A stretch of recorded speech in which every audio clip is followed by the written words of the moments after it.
오늘 성령 강림주의를 저희가 맞아서 성령에 관련한 여러 말씀이 있지만 그 가운데 오늘 사도행전 1장 6절에서 8절, 보통 이 8절에 대해서는 특별히 예수님의 이제 지상명령이다, 그리고 우리 사도들에게 주었던 사명의 말씀으로 우리가 잘 알고 있습니다.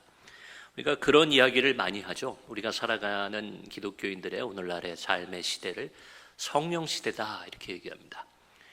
구약 시대가 있었고, 그리고 예수님이 이 땅에 계실 때에 예수님과 함께하는 성자의 시대가 있었고, 그리고 그 이후에는 우리가 성령을 받은 이후에 예수님께서 다시 오실 재림 종말 때까지 이 성령의 시대를 살아가게 됩니다.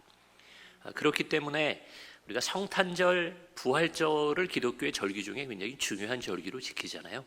근데 거기에 비하면 좀 상대적으로 성령 강림절은 우리가 뭐 성대하게 보낸다거나 큰 의미를 두지 않고 주일에 한 번 정도 이야기하고 넘어갈 때가 많은데, 실제로는 우리의 신앙생활에서 그만큼 성탄절, 부활절만큼이나 더 중요해야 되는 것이 바로 이 성령 강림절이라고 생각합니다. 우리가 성령의 시대를 살고 있기 때문에 그렇다는 거죠.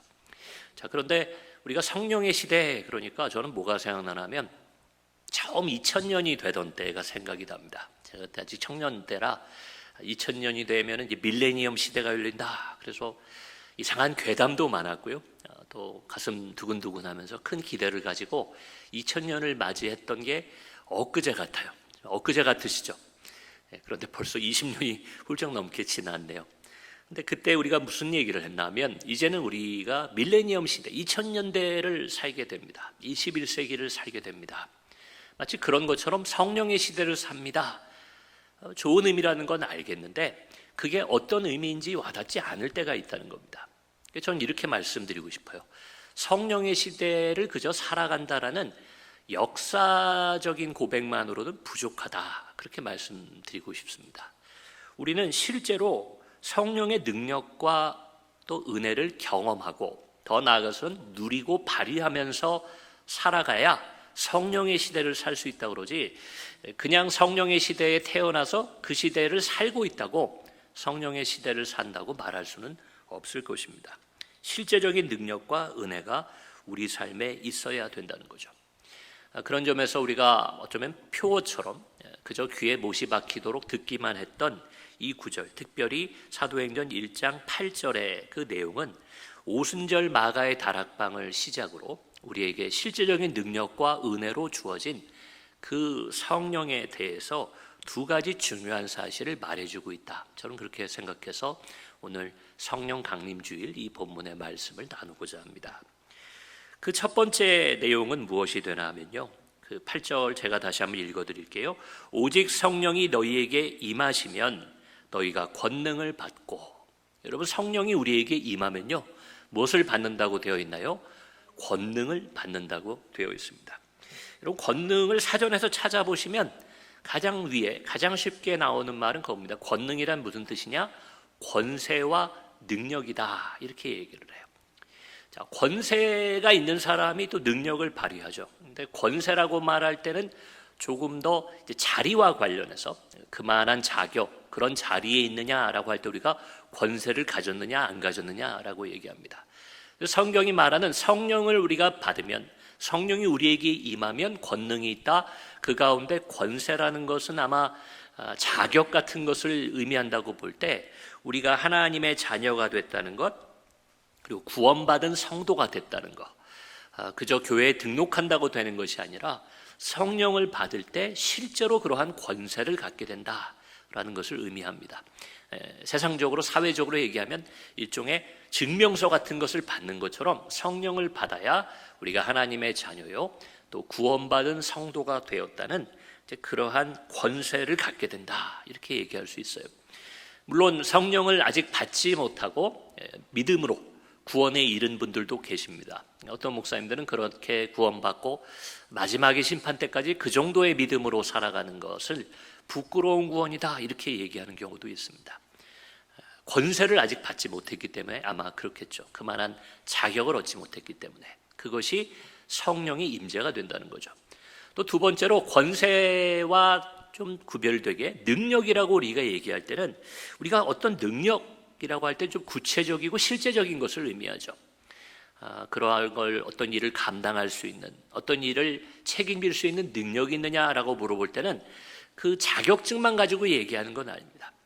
자격증이 있다고 그 일을 다 할 수 있는 건 아니에요. 예전에 그런 표현들을 많이 했습니다. 제 친구 중에도 저는 운전면허가 필요해졌을 때 좀 20대 중반 넘어서 좀 늦게 운전면허를 따고 바로 연수받고 바로 운전을 시작했었는데, 제 친구들 가운데는 고등학교 졸업하고 대학 가자마자 운전면허를 딴 친구들이 있었어요. 저한테 5년, 6년 지나도록 제가 면허를 안 따니까 야, 너는 운전면허증도 안 따고 뭐하냐 놀렸던 친구들이 있습니다. 근데 나중에 제가 면허증을 따고 운전을 하면서 친구들하고 같이 자, 너도 한번 좀 차를 몰아봐라. 너 면허증 있잖아. 그랬더니 그 친구들 하는 말이 너무 예전에 따놔가지고 나 지금 다 까먹었어. 운전 못해. 다시 연수받지 않으면 운전을 못할 것 같아. 그러더라고요. 그래서 그때 무슨 말이 유행했었냐면 기억하시는 분 계실 거예요. 장롱면허라는 말이 있었어요. 면허증을 따두시긴 했는데 그거 따놓고 그냥 장롱 안에다가 넣어놓고 운전을 안 해서 실제로는 운전을 못하는 분들이죠. 자, 권세라는 것이 사전적 의미로는 우리가 자격이 주어졌다는 것을 의미한다면, 능력은 실제로 우리가 성령의 은혜와 능력을 가지고 이 땅을 살아갈 수 있느냐, 우리의 인생을 성령의 자격증을 가지고 운전할 수 있느냐, 이런 의미일 수도 있을 것 같습니다. 자, 그럴 때 성령의 능력은 여러분 뭘 얘기할 것 같아요? 다 아실 것 같으니까 제가 질문의 형식은 취하지만 실제 질문은 아닙니다. 세상에서 돈 버는 능력이 여러분 성령의 능력이겠습니까? 혹은 어떤 분야에서든 세상에서 성공하고 높아지는 능력, 여러분 그것이 성령의 능력이겠습니까? 우리가 하나님의 자녀가 되고 성도가 되는 권세와 능력이 주어졌다고 할 때 그건 세상에서의 성공과 돈 버는 능력은 아닐 겁니다. 혹 서운해하실까 봐 또 다시 말씀드리면, 여러분 세상에서 돈 많이 버시고 또 세상에서 성공하시기를 저는 주의 이름으로 축원합니다. 여러분 그건 다만 우리가 이 땅에서 노력하고 또 좋은 인간관계와 또 나의 노력과 수고, 또 타고난 좋은 달란트를 가지고 우리가 세상에서 성공하고 돈을 많이 버는 것은 결코 나쁜 일이 아닙니다. 그런데 성령을 받아서 돈을 많이 벌겠다? 여러분 실제로 초대교회에 그런 사람들이 많았어요. 부자가 되고 장사하고 사업에서 세상 말로 대박을 내려고 나도 그 성령을 좀 받았으면 좋겠습니다 하고 제자들을 찾아왔던 사람들도 있다고 성경은 기록합니다. 여러분 우리가 오늘날 그 사람들의 모습을 성경을 읽으면서 비웃고 있는데, 우리의 마음 가운데도 우리의 삶 가운데도 우리가 성령 받고 예수 믿고 성령의 능력 가운데 거한다고 말하면서 궁극적으로 세상의 성공과 돈을 바라보고 있는 것은 아닌가. 그것이 의도가 잘못됐다, 그런 윤리적인 이야기 이전에 여러분 그건 헛다리를 짚으셨다, 제가 이렇게 말씀드리고 싶어요. 성령의 능력은 그걸 위해 주어지는 능력이 아니라는 겁니다. 성령의 능력은 무엇이겠습니까? 여러 가지를 이야기할 수 있지만 신약 성경, 특별히 여러분 그 성령의 시대라고 얘기할 수 있을 때 활동했던 사람들이 사도들이잖아요. 바울의 편지들, 그리고 다른 사도들의 편지글들, 요한계시록에 이르기까지 그 신약의 성령 시대에 쓰여진 성경책들의 특징이 있는데요. 구약에는 많이 나오지 않는 단어, 인내라는 단어가 굉장히 많이 나옵니다. 이걸 성경책으로 일일이 찾아보시려면 어려울 거고, 혹시 컴퓨터나 핸드폰으로 그런 검색하시는 분들 계시면 성경 프로그램에서 이 인내라는 단어를 검색해 보시면 첫 번째 놀라는 것은 생각보다 그렇게 많이 나오는 단어가 아니에요. 얼핏 생각하면 굉장히 많이 나올 것 같은데 생각보다 많이 안 나오고, 그 단어가 대부분 어디에 집중되어 있냐면 아까 말씀드린 것처럼 서신서들에 집중되어 있습니다. 초대교회의 사도들, 교회의 지도자들이 성도들을 향해서 여러분 인내의 중요성을 강조했다는 겁니다. 또한 요한계시록, 마지막 때에 대한 예언이 담겨 있는 요한계시록에도 이 인내라는 단어가 굉장히 중요하게 나옵니다. 우리 기독교 안에서 우리가 기독교인의 능력이 무엇입니까? 묻는다면 많은 목사님들과 성도님들이 이렇게 대답하실 것 같아요. 사랑의 능력과 믿음의 능력을 얘기할 겁니다. 근데 특별히 이 서신서와 이 신약에서 인내를 얘기할 때는 항상 이 사랑과 믿음과 관련해서 인내를 이야기한다는 거예요. 이렇게 말씀드려도 과언이 아닐 겁니다. 여러분, 사랑을 실제로 실천하고 또 믿음을 우리 삶 가운데서 잃어버리지 않기 위해서는 이 인내라는 능력이 필요하다는 겁니다. 그래서 너무 많은 구절이 있는데 제가 좀 두 구절만 좀 뽑아왔어요. 인내에 대해서 신약이 이야기하는 부분입니다. 먼저는 히브리서 10장 36절에 이렇게 되어 있어요. 너희에게 인내가 필요함은 너희가 하나님의 뜻을 행한 후에 약속하신 것을 받기 위함이라. 여러분, 능력이라는 건 언제나 결과가 따라옵니다. 능력이 있는 사람들이 세상의 능력이 있으면 성공한다고 제가 아까 말씀드렸잖아요. 내가 능력이 있으면 그 능력에 걸맞는 결과가 우리 행위를 따라 주어지게 되는데, 오늘 히브리서 10장 36절에서는 약속하신 것, 하나님께서 우리에게 약속하신 구원이 있겠죠. 이 땅에서의 복이 있겠죠. 그것들을 받기 위해서는 우리에게 인내가 필요하다 얘기했다는 거예요. 성령을 받은 사람들은 이 인내의 능력을 가지고 그 어려움들과 긴 시간을 견딜 수 있게 된다는 겁니다. 로마서 15장 4절에서 바울은 또 이렇게 말해요.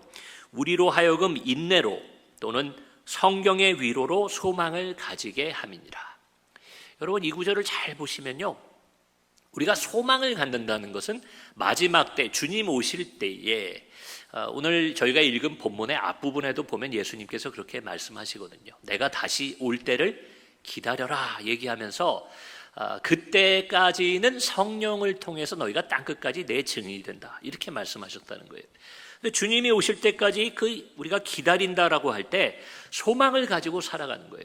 궁극적으로는 주님의 재림을 바라보는 소망이고, 또 가깝게는 우리의 삶의 실제적으로는 우리의 기도가, 우리의 마음의 소원이 응답받는 것을 기다리면서 우리가 소망을 품게 됩니다. 자, 그런데 그 소망을 갖게 되는데 두 가지를 바울이 얘기합니다. 하나는 성경의 위로가 있다는 거예요. 성경을 읽으면서 다른 인물들, 하나님의 사람들의 삶을 보면서 야, 우리에게도 소망이 있구나. 이들도 이런 고난과 역경과 유혹을 이기고 결국은 하나님 안에서 승리했구나. 그 성경의 위로가 한 가지요. 또 하나는 뭐라고요? 인내로 그 소망을 가지게 한다는 겁니다. 자, 인내는 여러분, 우리가 어떤 때는 의지의 문제로 얘기할 때가 있어요. 근데 그렇지 않습니다. 살아보면요, 내 의지로 계속 참는 데는 한계가 있어요. 조금 더 참을성이 있는 사람이 있고 좀 참을성이 적은 분이 계시죠. 그런 경우에 우리가 사람에 따라서 조금의 의지의 차이로 누구는 하루를 더 참고 누구는 몇 시간을 더 참을 수 있을지 모르지만, 궁극적으로 우리가 마지막까지 소망이 이루어질 때까지 인내할 수 있는 것은 저는 성령의 능력이라고 믿습니다. 여러분, 기도 응답 100% 받는 법 들어보셨어요? 기도 응답 100% 받는 법. 이거 예전에 유행했던 얘기죠. 벌써 아시는 분들은 웃으시는데 맞습니다. 응답 받을 때까지 기도하면 100% 받는 겁니다. 왜 기도가 100% 안 이루어질까요? 우리가 중간에 포기하면 안 이루어지는 겁니다. 오늘까지는 안 이루어진 것일 수 있어요. 그러나 오늘 우리가 포기하지 않고 기도하면 내일은 그 기도가 응답될 수 있다는 겁니다. 물론 때로는 하나님께서 우리에게 그 성령의 음성으로 들려주시죠. 우리의 기도가 하나님의 뜻에 맞지 않는 경우에, 또 우리에게 허락되지 않을 기도의 제목 같은 경우는 기도의 제목을 바꿔주시는 것도 성령의 응답입니다. 그런데 그렇지 않고 아무리 기도해도 이건 하나님이 기도하라고 한 것 같은데 이루어지지 않아요. 그럴 때 우리에게 어떤 능력이 필요하겠습니까? 기도가 응답받게 하는 능력은요, 목사님들도 솔직히 말하면 없습니다. 우리가 무슨 수로 하나님 팔을 끌어다가 응답할 수 있는 능력은 우리에게 없어요. 어떤 것이 능력이 됩니까? 기도 응답에 결국은 인내의 능력이 있으면 기도 응답을 받게 된다는 겁니다. 다시 말씀드립니다. 사랑도 믿음도 인내 없이는 이룰 수 없다는 것을 여러분 경험으로 우리가 알고 있습니다. 여러분, 부부간에 5월일 이제 끝나가는데도 5월은 가족의 달이니까 가족에 관한 이야기를 또 들어드리면, 부부간에도, 부모와 자녀간에도 우리가 사랑한다고 말할 때 오죽하면 바울이 고린도전서에서 그렇게 얘기했겠어요? 사랑은 뭐부터 시작해요? 오래 참고. 인내로부터 시작합니다. 사랑을 얘기하는데 사랑은 아름답고 사랑은 뭐 능력이 있고 이렇게 얘기하지 않았어요? 사랑은 오래 참고. 부부 간의 사랑이 있죠. 자녀를 얼마나 사랑하십니까?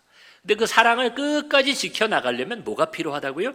인내의 능력이 필요하다는 겁니다. 인내의 능력이 없이는 자녀를요, 아침에 딱 눈을 뜨고 그 어린 자녀를 바라봤던 저도 기억이 있는데 그렇게 사랑스러워요. 1시간 가지 못해서 원수가 되는 경우도 있습니다. 그 어린 아이가 뭘 이렇게 잘못했겠어요? 근데 제가 참지 못하니까 사랑하기 어려워지더라고요. 여러분, 그 인내의 능력을 성령님을 통해서 받으시기 바랍니다. 고난도 인내할 수 있습니다. 기도의 응답이 주어질 때까지 인내할 수 있다는 겁니다. 기도의 응답을 우리가 기다리면서 저는 제일 안타까운 분들이 그런 분들이에요. 성경에서도 그렇게 얘기합니다. 차라리 예수님을 알지 못하는 사람들 구원받지 못하지만, 그러나 그들은 뭐 알지 못했기 때문에 구원받지 못하는 거죠. 그런데 주님을 만났고 신앙생활을 하다가 신앙을 버리고 떠나가는 분들에 대해서 사도들은 더 강하게 그들을 책망하고 그들의 신세에 대해서 비참한 이야기를 합니다. 왜냐하면 손에 줬던 것을 잃어버렸기 때문에 그렇습니다. 여러분 생각해 보세요. 여러분의 과거를 생각해 보세요. 내가 갖지 못했던 것들에 대한 아쉬움은요, 우리가 철이 들어가고 나이가 들어감에 따라 미련이 없어집니다. 그건 내 것이 아니었나 보다. 그런데 우리의 손에 쥐었던 것, 내가 가졌었던 것을 나의 실수와 잘못으로 잃어버렸다고 생각해 보십시오. 그건요, 평생 우리에게 아쉬움과 상처로 남는 경우들이 있습니다. 여러분, 우리가 인내하지 못해 신앙을 잃어버렸던 사람들, 좀 멀게는 그 광야에서 하나님의 그 많은 증거들을 체험했음에도 불구하고 가나안에 들어가지 못했던, 여러분 출애굽했던 그 이스라엘 백성들이 있죠. 신약에도 많은 배교자들, 사도들이 이야기하는 예수를 회방하는 자들, 교회를 혼란케 하는 자들, 다 교회 안에 예수님의 복음을 듣고 모였던 사람들이 결국은 배교하고 이단의 길을 걸어갔던 것을 우리는 성경을 통해 또 교회의 역사를 통해 보게 됩니다. 여러분, 무엇이 우리를 신앙생활에서 승리하게 합니까? 능력으로 얘기하자면 우리가 믿음으로 구원받습니다, 사랑하면서 삽니다 라고 얘기하지만 그것이 그저 자격증이 아니라 실제 능력이 되기 위해서는 여러 가지가 있겠지만 저는 오늘 한 가지, 성령의 능력은 인내의 능력이다, 이렇게 말씀을 드리고 싶습니다. 우리 교회 성도님들도 여러 가지 어려운 상황과 기도 제목을 놓고 여러 가지를 견디고 계신 것을 제가 잘 알고 있습니다. 나의 의지로 또 주변의 도움으로 우리가 참고 견딜 수도 있겠지만, 그러나 끝까지 우리가 견디고 기도의 응답을 받고 승리하기 위해서는 이 성령의 실제적인 능력, 여러분 인내의 능력을 받으시고 그 능력을 붙잡으심으로 소망의 삶을 살아가시는 저와 여러분이 되면 좋겠습니다. 여러분, 두 번째로 이 사도행전 1장 8절에서는 우리 잘 아는 또 구절이 있죠. 다시 한번 읽어드려요. 오직 성령이 너희에게 임하시면 너희가 권능을 받고, 이 부분은 우리가 말씀을 나눴고요. 예루살렘과 온 유대와 사마리아와 땅끝까지 이르러 내 증인이 되리라 하시니라. 여러분, 성령이 임하면 예수 그리스도의 증인이 된다, 내 증인이 된다. 이때 나는 예수님이 말씀하신 거니까 예수 그리스도의 증인이 된다고 말씀하고 있습니다. 이 구절은 보통 전도나 선교와 관련해서 우리가 많이 말하기도 하고 듣는 구절이죠. 그럼에도 불구하고 여러분, 우리 모두가 전문 전도자나 전문 선교사가 되는 것은 아니잖아요. 저는 오히려 이 부분, 예수님의 지상명령인 너희가 땅끝까지 복음을 전하리라, 이 말이 너무 이렇게 복음 전도와 선교와 관련 짓게 되면 성령의 실제적인 능력과 역사를 조금은 좁게 만드는 게 아닌가, 그런 생각을 할 때가 있어요. 물론 여러분 전도를 하셔야죠. 우리가 전도를 해야 되지만 실제로 1년 365일 중에 우리가 정말 남을 교회로 인도하고 타인을 예수님을 믿게 하기 위해 전도라는 것을 하는 시간은 그렇게 많지 못할 겁니다. 전도를 할 때가 있고 전문적인 사역자가 아닌 다음에는 그러지 못할 때가 많죠. 그런데 성령이 우리에게 임하시면 이런 게 좋다라고 말했는데 별로 쓰임새가 많지 않은 것을 주셨다고 저는 생각하지 않기 때문에 오늘 성령 강림절 이 본문을 다시 한번 되새기면서 저는 이런 해석을 좀 드리고 싶어요. 오늘날 우리 삶에 이 구절을 적용함에 있어서 우리가 성령을 받으면, 바꿔 말하면 우리 성령 시대를 사니까요, 성령의 뜻을 따라 살아가면 여러분 우리가 예수 그리스도의 증인이 된다. 다른 말로 예수 그리스도를 닮은 모습으로 살아가게 된다. 여러분 이게 저는 증인이 되는 거라고 생각합니다. 예수님의 증인을 우리가 어떻게 할 거냐? 예수님이 법정에 섰을 때, 실제로 빌라도의 법정에 서셨을 때 어느 누구도 나가서 예수님의 증인이 되어주지 못했어요. 참 그게 역사적으로 안타깝죠. 다 두려워 떠났기 때문에 예수님을 변호해주고 내가 예수님의 증인이 되겠습니다 하는 사람이 없었어요. 우리가 어떤 경우에 나가서 복음을 전하는 것도 증인이 되는 거죠. 믿지 않는 가족들이 모인 자리에서 나는 예수를 믿어서 이런 게 좋습니다 하고 예수님의 사역에 대해, 예수님의 복음에 대해 증거하는 것도 귀한 것일 겁니다. 그러나 제일 중요한 건 우리가 성령의 뜻을 따라 성령 받은 삶을 살아가면 우리의 모습 가운데 자연스럽게 예수님의 모습이 나오게 된다는 겁니다. 저희 아버지가 좀 일찍 돌아가셨잖아요. 저는 고1 때 아버지가 돌아가셨는데 요즘 제가 좀 나이도 많이 들고 이렇게 되면서 아버지도 돌아가신 지 오래돼서 친가에 계신 어른들을 만날 일이 많지가 않습니다. 할머니도 일찍 돌아가셨고 해서 가끔 우리 고모나 또 우리 작은 아버지 또 사촌들하고 어떤 일이 있을 때 연락하는 거에는 잘 못 가요. 근데 과거에는 제가 청년 시절에 명절이 돼서 내려가서 우리 고모들 또 우리 작은 아버지 그 가족들하고 같이 식사를 하거나 교제를 하게 되면 제가 많이 들었던 모습이 있어요. 우리 고모들이 늘 그런 이야기를 했습니다. 야, 너는 어떻게 밥 먹을 때 모습이 그렇게 너희 아빠랑 똑같냐, 우리 오빠랑 똑같냐, 그런 얘기를 할 때가 있어요. 저는 기억이 잘 안 나요. 우리 아버지가 식사하실 때 어떻게 했는지 기억이 안 나는데 제 모습 가운데 그런 모습이 드러나나 봐요. 어떤 날은 제가 명절이라고 동생하고 딱 문을 열고 할머니 댁에 들어가면 고모들이랑 고모부들이 계시다가, 아들은 저희 아버지하고 작은 아버지 둘이고 고모들이 많이 계셨기 때문에 고모와 고모부들의 사랑을 많이 받았습니다. 그러다 제가 딱 들어가면 어휴 깜짝이야, 오빠 들어오는 줄 알았다고 우리 고모들이 그러세요. 저는 잘 모르겠는데 제 모습에서 드러나요. 제가 우리 아버지 얘기를 하는 것도 아닙니다. 제가 가서 우리 아버지가 이런 얘기를 많이 하셨는데 뭐 입으로 증언하는 게 아니에요. 근데 제가 가서 앉아있고 말하고 함께 식사하는 것만으로도 우리 친가의 가족들은 돌아가신 저희 아버지를 떠올리고 그때의 추억을 이야기하는 것을 보게 됐습니다. 여러분 그런 비유로 말씀드리자면 그리스도의 증인이 된다는 건 우리가 무엇을 먹으나 무엇을 하나 무엇을 말하나 성경도 죽게 하듯 하라라고 얘기했지만 그 모습 가운데 그리스도의 향기가 뿜어져 나와야 된다는 거예요. 말하지 않아도 이분이 교회를 다닌다더니 뭐가 다르구나, 이런 모습이 우리 가운데 있어야 된다는 거죠. 그런 점에서 우리가 잘 아는 표현이 있죠. 행위가 아닌 존재가 중요합니다. 우리가 뭘 하느냐가 중요한 게 아니라 내가 누구냐가 중요하다는 거예요. 여러분 그게 바로 성령이 임할 때 우리에게 주어지는 권능이고 땅끝까지 온 세계에 이때 여러분 온 사마리아와 유대와 땅끝이라고 얘기하니까 선교사들은 그걸 직접적으로 받아들이겠죠. 먼 곳에 가서 복음이 전해지지 않은 곳에 복음을 전한다 생각하겠지만 저는 이 표현 사마리아와 유대와 땅끝이라는 표현은 우리가 이 땅에 태어나서 어디를 가든 무엇을 하든 어느 시간에 누구와 함께 있든 언제나 어디서나 이런 의미로 받아들여도 될 것 같아요. 그때 우리의 모습 가운데 예수 그리스도가 드러나려면 우리의 행위가 중요한 게 행위를 강조하면 이게 율법주의입니다. 무엇을 했느냐. 그리고 행위는 결국 외식을 하게 돼요. 보는 사람이 있을 때는 그 행위를 하지만 보지 않을 때는 행위를 안 해도 되잖아요. 근데 존재라는 건 다릅니다. 우리가 예수 그리스도를 닮은 사람이 되었다. 그게 성경이 말하는 새 사람이 되었다는 표현이겠죠. 그렇게 되면 누가 보든 안 보든 어떤 자리에 있든 그게 나니까 우리는 하나님께 영광을 돌리고 그리스도가 기뻐하는 모습의 삶을 살게 된다는 것입니다. 그것이 성령의 능력입니다. 삼위일체 하나님 가운데 성령 하나님은 아까도 말씀드린 바 예수님께서 승천하시면서 내 대신 보혜사를 너희에게 보낸다 하고 주신 분이 성령 하나님이세요.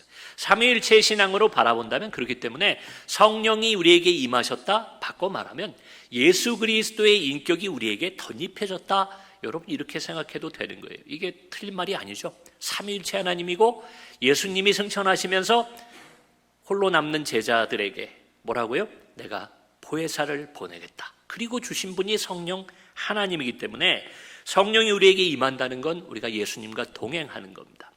주님을 우리의 내면에, 우리의 가정에, 우리의 교회에 모시는 것을 의미합니다. 따라서 성령이 임한 것은 우리 인격에 예수 그리스도가 덧입혀지는 것으로 예전에 내 모습 그대로, 예전에 내 고집 그대로 살아가는 것은 성령 받은 사람의 삶이 아닐 것입니다. 제가 많이 늘 강조하죠. 성령을 받는 것도 중요하지만 이제 성령과 더불어 살아가게 되셨다면 그 성령님께 내 삶의 권위를 드려야 돼요. 그래야 내 삶이 성령의 삶이 되는 것을 기억하시기 바랍니다. 사랑하는 우리 하남중앙교회 성도 여러분, 성령의 은혜와 능력이 우리에게 그저 빛 좋은 표와 같은 것으로 끝나는 것이 아니라 구체적이고 실제적인 능력과 권세가 되기를 주의 이름으로 축원합니다. 그 능력을 붙잡으심으로 분명 하나님은 우리에게 좋은 것을 주실 겁니다. 마지막 때에도 준비해 주셨고 약속해 주셨지만 이 땅을 살아가는 동안에도 저와 여러분에게 예비하신 좋은 것이 있다고 생각합니다. 지나온 삶을 통해서도 우리가 그것을 경험했고 잘 알고 있습니다. 앞으로도 주실 터인데 그것을 믿고 바라면서 오늘을 잘못된 삶을 살지 않도록 성경은 그것을 소망으로 얘기하는데 소망을 붙잡을 수 있는 인내의 능력을 성령을 통해 받으시는 저와 여러분이 되면 좋겠습니다. 우리 이 시간 함께 기도하실 텐데 혹여 우리 가운데 성령을 아직 받지 못한 분이 계시다면 예수를 믿는 믿음 가운데 하나님 우리에게 성령을 내리어 주옵소서. 또한 성령을 받았지만 그 성령을 장롱면허처럼, 여러분 장롱면허처럼 그저 내 인생 가운데 한 번 성령 받은 기억으로만 미뤄두고 내 안에 성령을 탄식해 하는 삶을 살고 계신 분이 있다면 지금부터라도 내가 성령님께 권위를 드리는 삶, 내 안에 성령의 능력을 누리는 삶 살게 하여 주옵소서. 우리 하나님 앞에 성령의 도움을 구하시면서 성령 임재와 성령의 능력을 받는 것 놓고 합심하여 기도하겠습니다. 우리 주님의 이름 한번 부르고 기도하시겠습니다.